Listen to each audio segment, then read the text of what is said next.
Hi guys, welcome to Real Food Recovery. Well, where we are talk about healing from the inside out, body, mind, and heart. But before we get into today's topic, how you doing, Jamie? What's Good. happening? Doing good. Doing good. Glad to Good. be here. So today's episode is a deeply personal one for both of us because we're talking about what happens when family dynamics collide with food recovery. What do you do when someone in your family activates a wound and all you want is the thing that you swore you would stop turning to for comfort? Whether it's your mom, your sibling, or even a parent you don't enjoy being around, these emotional hits can send us straight back into food noise, cravings, or numbing. So today, we're going to explore how to respond without reacting, how to protect our peace and still live with integrity. In fact, interestingly, this is one of the most common and quietly painful experiences among adult children, especially those who spent a lifetime managing family dynamics, emotional intensity, or difficult personality. And also, what's interesting is here is what so many people wrestle with. I found four things that are very common among these adult children. The first one is I don't enjoy being around my parent, but I feel guilty if I don't show up. The next one was they're aging and I know time is limited, but it's hard to be around them without feeling drained or triggered. The other one is everyone expects me to be the bigger person, but I've done that my whole life. And lastly, I want to be loving, but I also want to be real. Yeah, and it's especially true when the parent isn't emotionally available or hasn't Mhm. owned their part in the past hurts, and you've been the Yep. keeper, the one doing most of the work emotionally, or the relationship feels like a performance more than a true connection. And Yes. it's this is a grieving process, loving someone who isn't lovable or easy to love, knowing you won't have forever to figure it out. So you're not Yeah. alone in this sort of tug of war. You're showing a deep level of growth by, just looking at the situation. I agree with all of that. I mean, I'm nodding my head as you're talking. Does any of this resonate with you too? Oh yeah, for sure. I have most of my um I would say the ways that my family would little T traumatize me would be at meals. Yeah. That just be would always when they would share something, say something, ask a question, do something that would offend me. Yeah. That's funny that you say these little T trauma at meals, but don't you think all those little T traumas eventually add up into capital T traumas? Yes. Well, if they're I if they're not dealt with, yes. what's that saying? Death by a thousand cuts? Mhm, Yeah, that's mhm. there ain't nothing fun about going to the table knowing what's coming. Right. So, yeah, I'm sorry that happened. So, also, we have worked with so many people that are fighting these past traumas with Mhm. family. Plus, in general, I don't know about you, but it seems like anybody I talk to seems to be struggling with these issues on some level, whether they're fighting ultra processed food use disorder or not. Relationship with family members can be very, very stressful on the system. And to compound adult life, I'm interested if you agree with this, but before I got married the first time, I didn't have a clue that when you marry someone, you don't just have your history with family, but you bring in all their history and set it right down in the middle of the living room, and then you have that to deal with as well. Do you agree with that? Oh yeah, for sure. For sure. It's definitely it's a nuance, and I think you need to be mindful of it. I don't think I was very mindful of it in my first marriage. Um I just observed it. I don't think I realized what came with that. I just Yeah. observed. Um but I think that it's important, again, just, if you're in a marriage or in a partnership or committed relationship, if somebody else is bringing their drama or their hurts from the past, that's important to get out of their way and let them Yeah. deal with those things themselves. Hmm. Because if it's affecting them, that's on them to unpack. Yeah. But you said something you didn't realize it before your first marriage. Me neither, but I was just a dumb young kid. How could I possibly? Right. have even understood everything until you're smack dab in the middle of it. And I was like 20 years old. I just so dumb and naive. Well, and I think that, again, it's important that if those family dynamics are affecting, the relationship you're in, right, and that somebody's bringing their stuff and it's affecting your relationship, that's, something that can be worked on together as a couple, how the relationship is being affected, but ultimately that person needs to take responsibility and figure out what's going on. Right. Right. Or it will be a problem in the Yes. marriage for until it's dealt with. I agree. So let's get into this a little bit deeper. Often, early family experiences are linked to food conditioning. It's pretty common that food is used as comfort, reward, or escape in families that especially don't talk about their feelings. So even if you've worked hard on your recovery, one interaction with a parent or sibling can reignite these old roles like the peacemaker, the invisible one, or the fixer. So the question becomes, what do we do about this and how do we protect ourselves when we are in these relationships where you don't want to throw the baby out with the bathwater and you might even have responsibility in a family member's well-being, especially as they age. So Jamie, do you have anything that you have found helpful when interacting with family, especially when it's these emotional dynamics around food are still present? Do you have any boundaries or rituals or tricks that you do? Um, I just practice my own recovery tools. I practice my recovery, the whether it's the daily things that I do, the practices I have. Mm-hmm. I make sure that if I'm coming to a family meal, and the timing doesn't work for me or the ingredients don't work for me or whatever, I'll make sure that I take care of myself beforehand. As far as eating a small meal or eating a full meal and then just going and Mm-hmm. being spending time with my family. I was in the last couple of years made fun of by a family member for bringing my own food, and he made fun of it about calling it backup food. What's Jamie's backup food? And it's like, that is something that I had to just let go, right? That's his stuff. That's his inadequacies showing up and he's Yeah. projecting them onto me. That has nothing to do with me. Mm-hmm. Um, Yeah. and it's happened since I was a little kid. I have always had, particular taste preferences or needs for my food, and family would give me a hard time about it. So that's sort of like Mm-hmm. where they have this ingrained belief about me, and I can't control that either. Oh, I like that. Yeah, go back to here's the things I can control and here's the things I can't control. Yeah, Mhm, well said. I find it helpful to validate the experience for starters. mhm, You're not crazy for having your feelings hurt.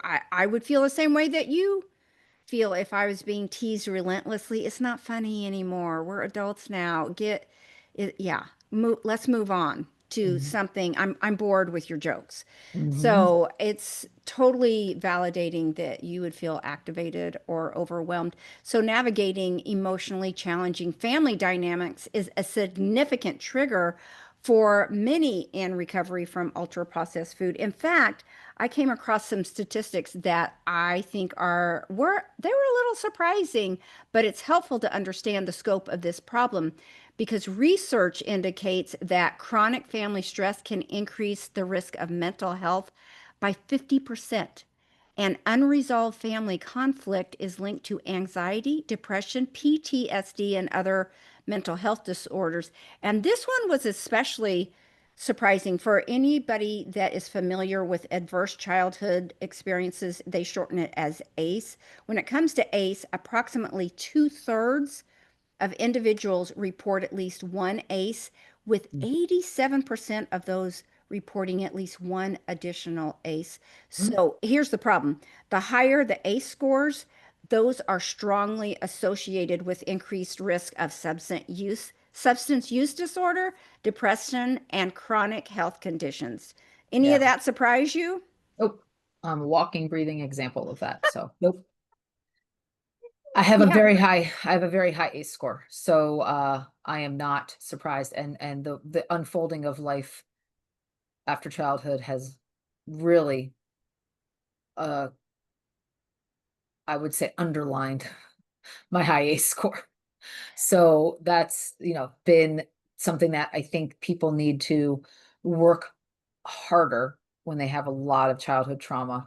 They need to work Hmm. harder at letting themselves off the hook because life is probably going to align in many ways and sort of repeat patterns from the past, or you'll Yeah. find players in your present as an adult that mimic those from the past. Hmm. That's just the human condition. So letting yourself off the hook, giving yourself lots of grace, Yeah. picking yourself up when you fall down and dusting yourself off and keep going because there's really, there is another option, but nobody wants to go there. So, Yeah. you need to just be, um, I think, mindful when you have a lot of adverse childhood experiences that, yeah, your past does not define you for sure, and it can influence it. It can influence you. You are famous for saying when you get data, it's a dashboard light, so it's a good thing.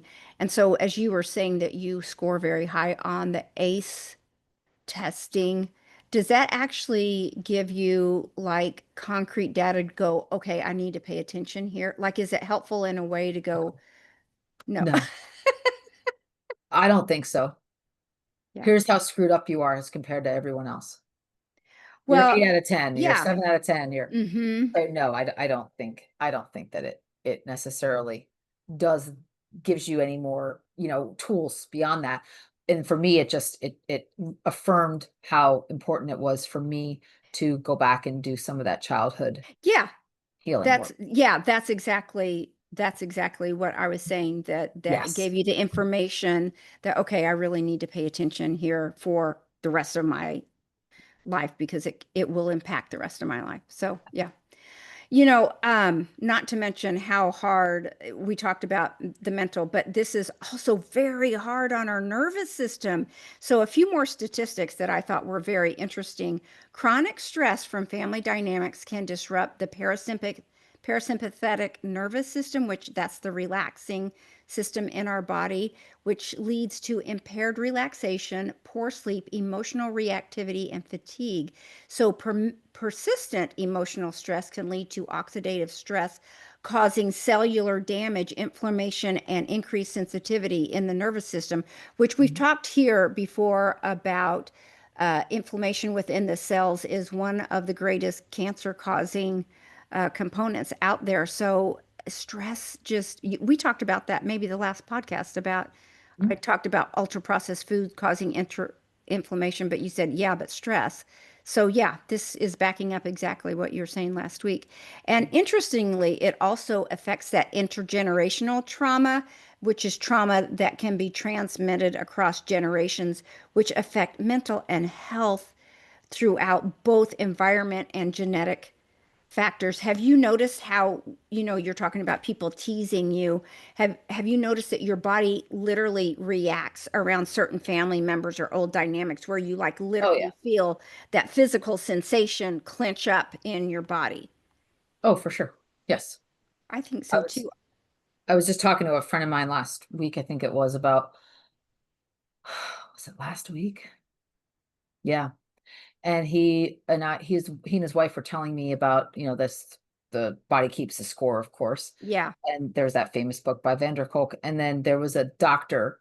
I don't know if he's a psychiatrist, psychologist, or an MD, but like a MD for not for psychiatry, but he basically fights all of and asserts against all of Vander Kolk's premise in The Body Keeps the Score, Oh. saying he titled his book, The Body Does Not Keep the Score. Oh, you're kidding. Oh, And interesting. yes, it was I have not gotten to read it. I'm sure he's out there. I will it was just like it was from what I understand, the way he wrote the book was point counterpoint. It was very good, I heard. Wow. Very Do you, interesting. well, I mean, do you feel like the body keeps the score? Uh, yeah, I do. Um, To some degree? yeah, to some degree. Well, my experience, right? What I'm realizing about what triggered my autoimmune responses. A lot of that was, I'm learning was not just environmental. It was not just, physical environmental. It was emotional environmental. So yes, I think that there is something to that. The body keeping the score. I just don't know if I believe that there are certain ways to dissipate that energy. Um, and just like a dog, right? Like every time I walk my dogs, there's something will come out of somewhere. There'll be someone walking another dog. There'll be another animal out there. Something like today I was walking them in a pine cone. We have those like really dense, heavy pine cones here. They're not, maybe they're the young pine cones. I don't know. They're not like the ones that are open and spread and kind of light and Mhm. airy. We have like the dense ones. And this Uh-huh. thing fell from like a second story tree onto a metal utility box, right? Just Mhm. happened to fall out of the tree. It made this loud noise, very loud noise, and my dogs just bolted right on their leashes in opposite directions, and it kinda startled me for a second too, and I saw it happen right in front of me, and, it might have been a squirrel, but, my point is, because we have a lot of squirrels and they like to, they're up in the trees all the time, so maybe a squirrel knocked it down, doesn't matter, the point is, Uh-huh. all of us needed to sort of shake it off, That and squirrel saw you coming. they did, I'm and gonna they get were this guy. I'm gonna get 3 points right here. probably teasing Bruno because they know Bruno hates them. Uh-huh. Anyway, the dog shook it off maybe 10, 15, 20 seconds after. They kinda looked at me and then I said, "Okay, shake it off," and they did. And then I kind of jokingly did it too, but I Uh-huh. thought, these animals are onto something, like, that's how they dissipate that stress. I And I that's know. why you don't have it rarely do you have an animal that is, you know, stressed. And would you say that your autoimmune has changed since your environment and stress has changed? Absolutely. I haven't had a Th flare since. there you I mean, that's the biggest data you've got, right? The only flare that I've had, and I wouldn't even categorize it as flare, just a mindful response is if there's ingredients in the food that I eat and Mm. like gluten or if I have, dairy that I know that doesn't sit well with me, like not all forms of dairy do okay with me.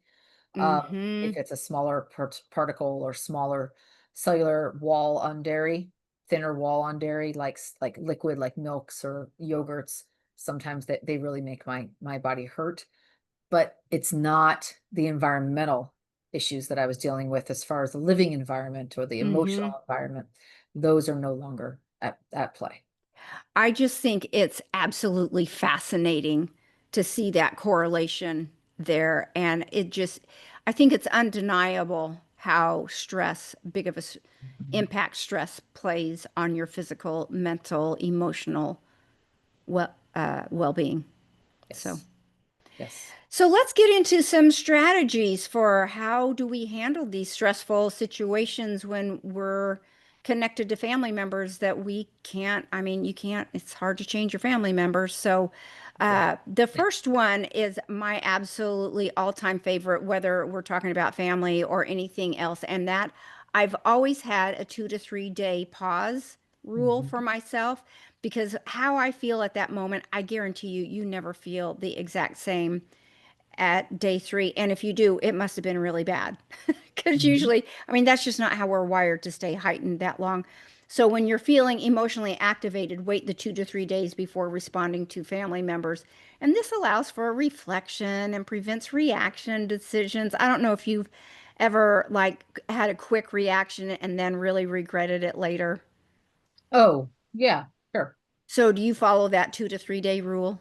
After working with you, I think that's something that I've noticed, like, oh, when I take my time and think about things, um, if I'm triggered, right? I mean, sometimes I need to do that anyway, but if I'm triggered, especially, I need to take that time, and Hmm. it does help. And sometimes I'll look back, when an answer or when a path forward comes to me, I'll look back and say, "Gosh, that feels like forever that I was thinking about that, or forever since that conversation, or whatever." And Hmm. I'll realize it was about 2 to 3 days. Yeah.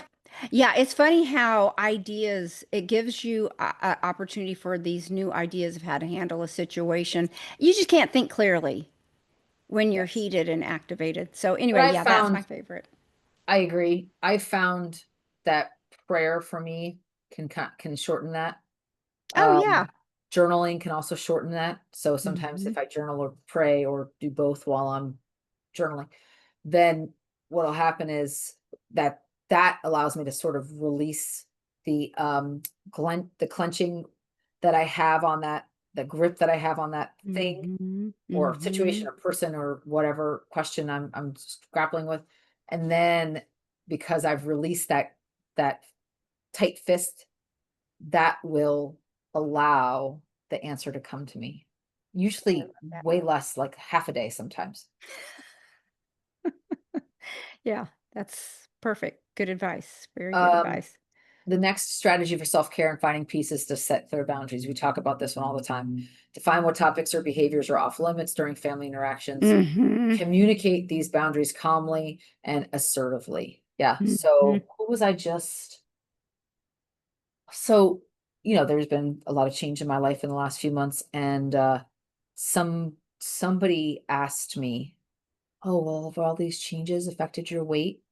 And somebody's asking me, and I'm like almost 50 years old, and I said, "You know, what my body shape is or isn't is none of anyone's business but mine." Oh, you did say that? Yeah, and I How'd they shut it down. respond? Well, I just was wondering if you were, feeling like all, and I said, "Nope, nope, nope, nope, nope, nope, no." I For too many am. years, my Mhm. body shape has been the subject family family talk, and no more. I wish I was more like you in that instance where I cower sometimes with responding with how I really want to feel. So I really applaud you for speaking up and saying that. And I don't know what it is inside me. I'm like, oh, I don't want the tension, or I'm too afraid of having, I don't know, confrontation or something that I Yeah. cower back, Yeah, which is and maybe I just normal.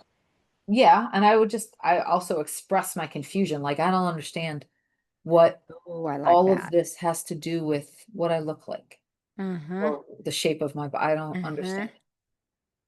Were you able to pull out of that conversation then with everything at peace? Yeah, well, yeah, because it was I knew my inner family knew I was standing up for them, right? Instead of I just love that. giving my power away to Mm-hmm.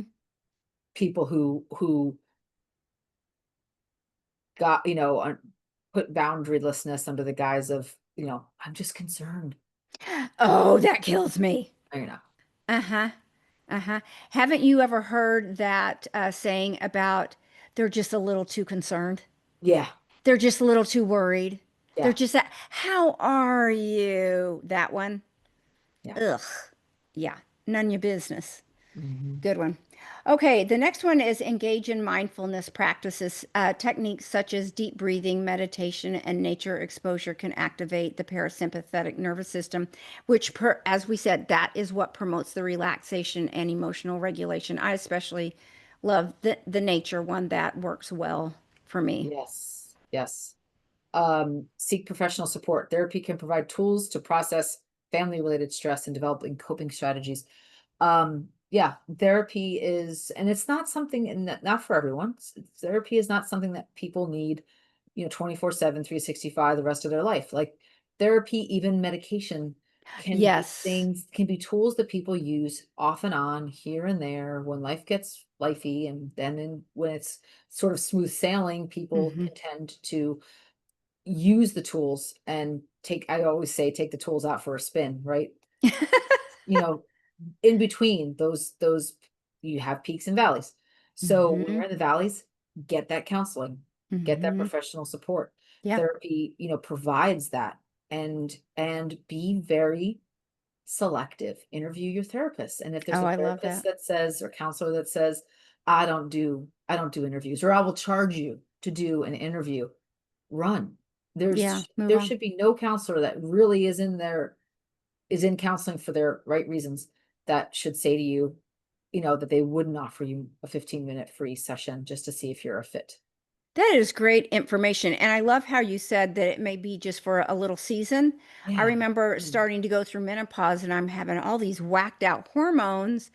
And I thought, am I depressed or something? I mean, I'd never had depression before, but that I would have like this blueness come over me. And so my doctor said, well, if you want, this was just my general practice, doctor, we can try antidepressants. And I'm like, I mean, I don't know if okay. So I did it for 2 or 3 months and then got off of them. But so it Yeah. wasn't that, it was just hormonal, just complete Right. imbalances. But yeah, so I tried it. And we talk about this all the time that Exactly. recovery is a series of edits. So you're Mhm. just trying to find out. It's our job. It's your job to try different things to see what lands, like Yes. Goldilocks and the three bears looking for the right bed. So Yes. Yes. the next one is, and this, I kind of talked about this, but this is my second favorite, is prioritizing physical health. So maintaining that balanced diet rich in non-processed foods, making sure I protect my sleep with every fiber of my being, and I have got to be physically active every day in some way. I mean, not that you have to kill it in the gym, and some days it's just a walk, but I have got to have those endorphins racing through my veins. It helps me think clear. I mean, it just does everything. So I Yes. have got to have those three in addition to my spirituality on a daily basis. And that's kind of, not only are these foundational principles that keep me on the right side of history, but they're also my foundational principles for starting every day. Those are really, I'm touching all those touch points Hmm. in the morning when I first wake up. That's how and I build on top of that as my day goes on. Yes, yes, yes, yes, I agree. Connect with supportive communities, engage with groups or communities that understand and support your recovery journey, providing you a sense of belonging and validation. Yeah, uh, that's why we created RFR, the community. That's why I'm a big proponent of 12 step. Just Hmm. having that connection with people that I know understand. Even if they don't have a similar experience, at least they understand mine, Yeah. and I understand theirs, Yes. and that's a Yes. shared. I also, I was at my local town does a drumming circle, and just going there, like, it was a community that, Forgot people were about that. all it was fun, a community that gets together and plays music together, and, all different ages and all different, skill levels, and it's that is another example. It doesn't have to be just like, tell me what you're feeling kind of community. It can just be an Yes. activity community. That's why sporting communities, I think, are such important aspects for Yes. people, gym communities as well. Knitting. Yeah, knitting communities. Anything. Yep, and also, I honestly think that's why this stupid pickleball thing is taken off so much. I can't stand pickleball. I can't s When somebody tells me they play pickleball, I just wanna walk away from It's them. your pet. Pet peeve. Yes. What has I pickleball ball ever done to you? I can't even tell you, probably because I have friends that I really love and adore, and I am a pickleball friend widow. I don't That's funny. They're always playing, and I never see them. And they're like, "Oh, well, do you wanna come and hit a ball at the park with me?" I'm like, "No. Can we just, like, go for a walk or go get some coffee or go see a movie? Like, can we do, like, things like normal people? I don't wanna bat around a pickleball." It Ah, so seems funny. nutty to Yeah. so, select your communities in aligned to your interests. That would No, I agree completely. It's the connection, wherever you can feel connection. And I forgot that you're playing the drums, right? Yes. Yeah. Well, I play a drum, yes. But I can only where I live now, I can only play it at, you know, external places. I don't really Well, play. that's true. Oh, you're so funny. So, I want to throw something else out there, and we will get into this more in our next episode about grief for what never was. So, that's going to be the follow-up to this one, and that's going to be really good. But a big part of this is generational, and understanding that can help soften these sharp edges of resentment and make room for compassion without self-abandonment. So, the next question might be, what's generational and why does that matter? So this, you're going to find this so interesting. Many people raised in the mid 20th century were brought up in environments where emotional expression was seen as weakness. Children were expected to obey, not be heard. Survival, status, and stoicism were valued over emotional presence. Mental health was not discussed, it was shamed or denied. And self reflection was rare because basic survival or appearances took priority. They were not taught that emotional vocabulary. Vulnerability was dangerous. I've seen that in my parents. Parenting was about control, not connection. That doesn't excuse the harm, but it can explain why many of our parents can't meet us where we are emotionally. Does that sound familiar to your parents? What they experience as youth? Because I know it's spot on I Mhm. mean, my parents were raised in the 40s. Yep, same. So, I mean, people were just trying to survive, man. Yeah, yeah, my parents, I guess, were technically they were born in the 40s, but raised mostly in the 50s, and, yeah, that was still prevalent in my grandparents' generation for sure, and it was also Yes. taught to me, right, that all of those things was all about appearances and Yes. all about, being my Yes. mother's favorite word, presentable, being presentable. Like, hmm what was I being presented to somebody for? The queen.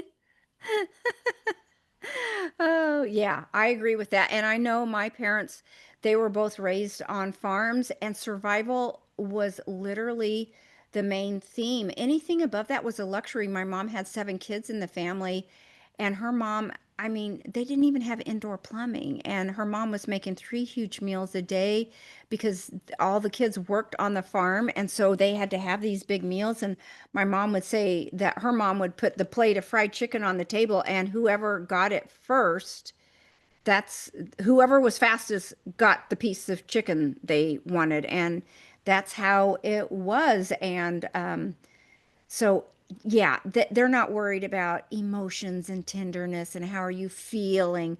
They're just Right. literally trying to live through another day. I remember as a when I went to see my grandpa, who was still on the farm, he still had that. I guess they call it a water pump. Mhm. That's how they used to get water. You just sit there and pump that well till the water came out, and that's how they lived for a very, very long time. So that brings us to the point that this understanding can help us access compassion a little bit easier. And here are a few points to remember about compassion. I thought this was really good too. Compassion doesn't mean condoning. It just means you stop expecting a fish to climb a tree, and it helps to depersonalize their behavior. Nobody's trying to hurt you. They just don't have that capacity because it's just so far outside their wheelhouse. So Yes. we get to shift that goalpost a little bit. So instead of wishing they'd get you, you might begin to just honor yourself, forgetting yourself, and moving out of that generational trauma and breaking cycles moving forward. Yeah. Yes, I agree. And again, remember we have to remember that you can't get blood from a stone. One Yeah. of the best lines I ever learned from my hmm one of my very first counselors as an adult was, so helpful to me, and we would start to unpack some of the ways my dad would show up in my life back then, and she just said, "Well, he's consistent. Like, at least he's consistent. Like, Yeah. he's not a dad. He's not your like, he is a" and she coined the phrase. She's like, "He's your sperm donor. He is not your dad." Yeah. And, she said, "But God, at least he's consistent. Like, look at how consistent he is." And I just loved that reframe because, she was right. Like, he was very good at showing up exactly the way he was wired to show up. There were hmm which PS was not as a dad. Right? So, it hmm was just sort of as a very selfish, narcissistic man. So, it was, helpful to have someone reframe it. Yeah. It goes back to what we were talking about earlier. In a way, that was a dashboard light because it prepared you to not be surprised when Right. he came back exactly as it was. It allowed you to do the work you needed to protect yourself. Yes, and I learned that, after, some time in the 12-step world, and I was going through my steps and I was making amends with him. And yeah, it was a long journey to get to that point where I'd flown down to where he lived in Myrtle Beach and Yeah. sat down across from the table at dinner, and like all of these things, like to say this thing to him, and made my amends. And he, I don't know that I had an expectation in my mind, but I guess I just thought it would be an opportunity for bonding. I didn't expect him to apologize. I knew that was not his capacity, but I thought, it'll be a bonding moment, hopefully. Um, but he just looked at me and said, "Wow, I'm so glad I don't have all the problems you have." And I I just remember thought, you telling me that. yeah, all of these problems are because of your choices. And, and all of the downstream effects of those. Like it's crazy if you How think did you it's work not that there for out? you. I mean, did I you? just sat there and just looked at him like incredulously, like, wow, Yeah. Mhm. I did not expect that. I don't know what I expected, but it was not that. And I just thought of my counselor all those years earlier who's like, at least he's consistent. Mhm. Yeah, wow. Yeah. Good for you for showing up, and I'm so grateful that you had the tools beforehand I mean, that's such a major blow. It's in a way, it's kind of a major FU that Oh, this is your problem. It's nothing to do mhm, with me, but because of all the work you've done up to then, you were able almost like with a chuckle just do the laugh of, well, yeah, yep, he's consistent. yep, yeah, Yeah. And by the way, we have to point out that compassion has to be paired with boundaries. And without boundaries, compassion turns into enabling. I heard yes, someone say recently, when I remember the era my parents came from, it helps me soften. It doesn't fix the pain, but it takes the pressure off of me trying to make them into someone they were just never taught to be. That's where the peace starts, not in changing them, but in releasing my grip on who I thought they had to good. be. There And you go. I loved that. And I have to put in one more plug for our next podcast because we're going to delve a little bit deeper into grief over what never was. That is a huge thing. That is a real thing, and we that does need to be talked about because we are going to be talking or exploring the topic of grieving the parent you wish you had had.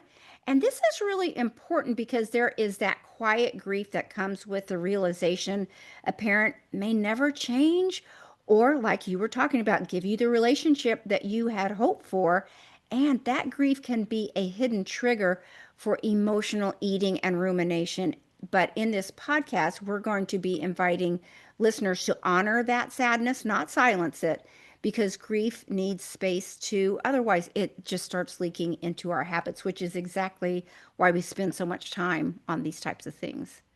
Yeah, I think that's important just to touch base on that topic, and I'll say it on that episode, I hope. But I think in not that long, I think in our lifetime, we will see a generation of younger adults, not our age, but younger adults that are going to be teaching this to their children. And I think the Hmm. generation following, or maybe in 100 years, we are going to have people walking on this planet who understand that their parents could never give them what they really needed.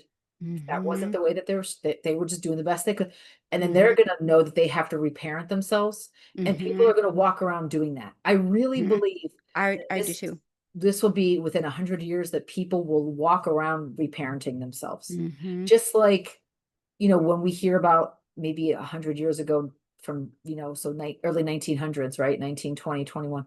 Like we hear about how people, I don't know, like rode people rode horses and other people drove cars, or, people slept, 14 kids in a, one bed and the parents in the other bed, like, Right. whatever, right? And we're like, how did they do it? That's Uh-huh. what I think this is going to be like. I think this is going to be like in 100 years, those young people, or maybe adults, will look back on our generation and say, in the 2020s, Yeah. 2000, early 2000s, Hmm. when they had to walk around thinking it was their parents' fault. and they didn't know Mhm. how to do it. So they just acted out left and right and did all this Mhm. stupid stuff. Mhm. And look at all the harm they created in their lives or lives around them because they were blaming their parents for something they could have fixed. Like, and Mhm. and they're gonna look back like we look on those, beds of 15 kids. Yeah. That's how we're gonna, I really hope. And I think I think society will be better for it. I have to say, I've got adult children with children. You're so funny. You're on one today. But I already see in my adult children with their children how differently they Yep. parent them. Yep. So, yeah, I already see that happening. So, you are so spot on. So, let's go ahead and jump into listener questions. Jamie, you want to take the first one? Yes. Um, I feel guilty for not wanting to be around family. Isn't that selfish? No, it's not selfish. It's self-preservation and it's Yeah. again, it's something to pay attention to. If you're Yeah. feeling like you don't want to be around someone or Hmm. something, it doesn't mean forever. It just means for that time, that day, that's the time to stop yourself Yeah. and say, "Hey, there's something to pay attention to here, and I'm gonna honor that," or I'm gonna set a boundary around the time I do spend. "Hey, Hmm. so and so, thank you for inviting me today. I have between this time and this time, I look Hmm. forward to seeing you." And that's Yeah. it. Like, you don't have to Hmm. stay. I have been at many family functions with more self-aware and evolved family members than me, and they will come late and leave early every Yeah. time. And they won't say a word. There's no explaining. There's Yeah. just, "I have to go. It was a I great time. Thank you." And they leave. I I love that. Lacking the need to explain. Yeah. That is one of the points in this. Yep. Um, what do I do when my family pressures me to eat foods I don't want to? And I love the idea of neutral language. This just happened to me. I've talked about this on here last Thanksgiving. My mom offering me, "Would you want a piece of pie?" "No, I don't eat sugar, remember, Mom?" And just move on and just try. I just try very hard to keep it neutral because you know what? I don't want to get worked up either. It No. ticks me off, but I don't want to be worked either because we've gone over this 100 times that I don't eat sugar. Yeah, I want the pie. I want the whole freaking pie. So, and practicing the pause like we talked about also helps. Yeah, it does. How do I explain my recovery without sounding judgmental? Again, I don't explain my recovery. I've learned it's not worth my time or effort to explain what I'm doing to others. If somebody asks me pointed questions and I feel like it's a safe place to talk, I might try to get them alone. If I feel like they're a safe person to talk with about it, I might try to get them alone and answer their questions. And I would always share from, my perspective. In Hmm. my experience, this is what I learned when I did this, that, and the other thing. Hmm. Um, and then other times I will try to say to them, um, if I know that they're asking from a place of like judgment, I'll divert the conversation. Like you did earlier Mhm. about when somebody asked about your weight, which was brilliant and brave too. I Mhm. think, don't you agree that a lot of people shrink back and are afraid to hurt someone's feelings and so they don't speak up? Sometimes, but it really is. I learned that I hurt myself way more when I don't speak up for Oh, you're right. myself because then my inner family feels abandoned. You're 1,000% right. I'm just saying I'm horrible about trying to shrink back and not cause a problem. And Yeah, I wish I had more bravery with that, like you do. I'm I learning. hear you. Then last one is I love my dad, but I don't like him. How do I live with that tension? And one of my favorite things is living with the principle that two things can be true at the same time, Mhm. that you can love him and at the same time say, I struggle with who he is or how he behaves or how he treats me, and just knowing that you can hold love for someone while acknowledging that their behavior or personality just does not align with Yeah. you. And for me, I also make it just about respect, of just being a respectful person, and I like myself better when I act in respect and I don't Yes. have regrets and just grieve the ideal of what I wished it could have been. So, bottom line, walking away from all of this is you're allowed to care for someone without being close to them. You're Mhm. allowed to protect your peace while doing your part. You're allowed to not like the people you love. And my biggest tricks are keep topics light. Jamie talked about limiting time and exposure. I'm a big one on that one. I know what I am able to do and I'm not able to do for, like, example, give rides to doctor's appointments or tech help with their iPhones or regular text messaging just to check in. That's a very safe distance. Nod politely when I don't agree. After interactions, I just try to cleanse my nervous system in whatever way I need to do to make sure I'm okay and comfortable. Jamie, do you want to add any big ones for? No, I mean, those are just have a way to protect and also give yourself what you need after the Yeah. interaction. Yes. Yes. Yeah, so You stay tuned for our next one when we talk more specifically about grieving the parent that you wish that you had had. And if you want to find out more about us, you can find us at realfoodrecoveryforyou.com. That's the number four and the letter U. And don't forget, our book is out on Amazon, Real Food Recovery. If food isn't the answer, what's the question? And we will see you next time. Thanks, guys. See you later. Bye bye. take care.